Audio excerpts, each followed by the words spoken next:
রাসায়নিক সার প্রয়োগ। ইনফিল industries limited কোম্পানির এডু কানেক্ট বিভাগের পক্ষ থেকে মাধ্যমিক এবং উচ্চ মাধ্যমিক কৃতী ছাত্রছাত্রীদের ট্যাব প্রদান করা হলো। এদিন পশ্চিম মেদিনীপুর জেলার গড়বেতার রসকুণ্ডুতে 2 জন ছাত্রছাত্রী এবং কেশপুরের 1 জন ছাত্রের হাতে ইনফিল ইন্ডাস্ট্রিজ লিমিটেড কোম্পানির পক্ষ থেকে ট্যাব ও সার্টিফিকেট প্রদান করা হয়। ট্যাব তুলে দেন মেদিনীপুর মহকুমার কৃষি আধিকারিক মৃণাল কান্তি মণ্ডল ও regional sales manager doctor Mrityunjoy Sinha এবং area sales manager Kartik Chandra Mondal. Medinipur মহকুমা কৃষি আধিকারিক মৃণাল কান্তি মণ্ডল জানান, সরকার কৃষকদের জন্য বিভিন্ন প্রকল্প এনেছে, আপনারা সেই প্রকল্পের সুবিধা নিন। সেই সঙ্গে কিভাবে আলু ও ধান চাষ করবেন সেই বিষয়ে উল্লেখ করলেন।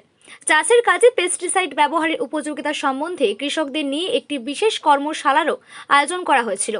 কেশপুর এবং গড়বেতা পশ্চিম মেদিনীপুরের 2 কৃষি প্রধান ব্লকে এলাকার চাষিদেরকে সঠিক পদ্ধতি মেনে কিভাবে চাষ করতে হবে সে বিষয়ে আলোকপাত করা হয়।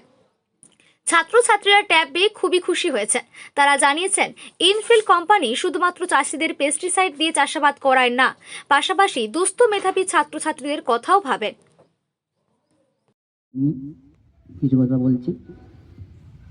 এই ট্যাবটি পেয়ে আমার খুবই ভালো লাগছে এবং এটা আমার পড়ার কাজে অনেকটাই সাহায্য করবে পরে হায়ার স্টাডিজের জন্য, এই বলবো।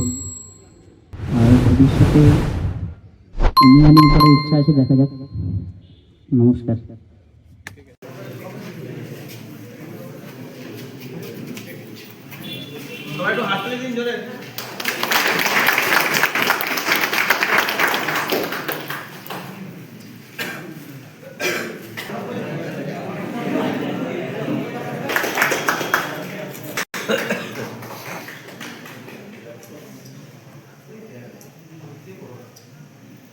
বিভিন্ন সময় RKVY থেকে আপনার আরেকটা বলে নিই, সয়েল মাটি পরীক্ষা আপনি করে নিতে পারেন বিনা পয়সাতে, এবং মাটি পরীক্ষা করে সার প্রয়োগের কথা ভাবতে পারেন। কারণ আমরা অনেক সময় অতিরিক্ত সার দিই, এবং সারটা দিই কিভাবে, যে আগের বার কত দিয়েছি এবং পাশাপাশি চাষি কত দিচ্ছে তার থেকে বাড়িয়ে বাড়িয়ে সার দিই।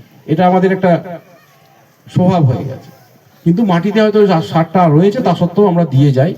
এটা কিন্তু একটা ধারণার পরিবর্তন হওয়া দরকার।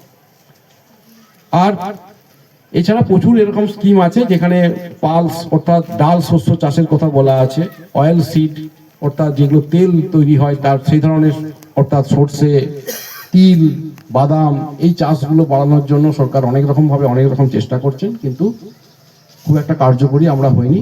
কারণটা জানেন আপনারা, যে আমাদের ডাল এবং তেল আমদানি করতে প্রচুর ডলার খরচ করতে হচ্ছে। আপনারা এখন দেখে থাকবেন যে ভারতের মানে টাকার যে অবনমন ঘটেছে, 91 টাকা ছুঁয়েছে একটা ডলারের দাম। সেক্ষেত্রে কেন হচ্ছে না, আমাদের ওই ডিজেল, পেট্রোল আর হচ্ছে ওই ডাল আর তেল সব কিন্তু বাইরে থেকে আসছে। আমরা কিন্তু অতিরিক্ত আলু ফলাচ্ছি, আর অতিরিক্ত আলু ফলিয়ে সেই আলু বাজারে বিক্রি করতে পারছি না, আমরা কষ্ট পাচ্ছি। তা সত্ত্বেও কিন্তু আমরা পরিবর্তন করতে পারছি না। আমরা কিন্তু ডালের মানে ওখানে কিছুটা ডাল, কিছুটা অন্তত কম কম হলেও কিছুটা তৈলবীজ, পরবর্তীকালে তিল বা আপনারা হয়তো করেন, তিল বা বাদাম চাষ করেন হয়তো, তো ডাল শস্যটাতে প্রচন্ড ঘাটতি। এই জায়গাটা কিন্তু আমাদের। আরেকটা হচ্ছে ভুট্টা। আপনারা শুনে থাকবেন যে ভুট্টা আজকে এমন একটা যে ফসল যেটা এমন কোনো জায়গা নেই যারা খায়, মানুষ তো খাচ্ছেই। আপনার গরু, এবার গরুর খাবারে ভুট্টা, মাছের খাবারে ভুট্টা, আপনার মুরগির খাবার ভুট্টা, আপনি সেখানে যাবেন সেখানেই ভুট্টা। কিন্তু আমরা সেই ভুট্টাটাকে কিন্তু চাষই করছি না, এবং ভুট্টা যখনই করবেন তখনই তার যন্ত্রও আসবে। অর্থাৎ আমাদের এখন যন্ত্রের অভাব, ভুট্টা ছাড়ানোর লোক নেই, ভুট্টা লাগানোর যন্ত্র নেই, সবই হবে কিন্তু কৃষি যন্ত্রায়নে এগুলো সবই করা যায়।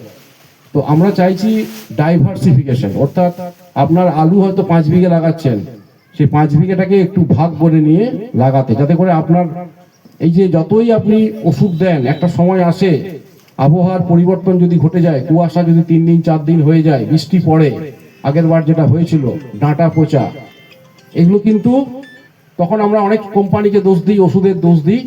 প্রকৃতির কাছে কিন্তু সবাই হার মানতে বাধ্য।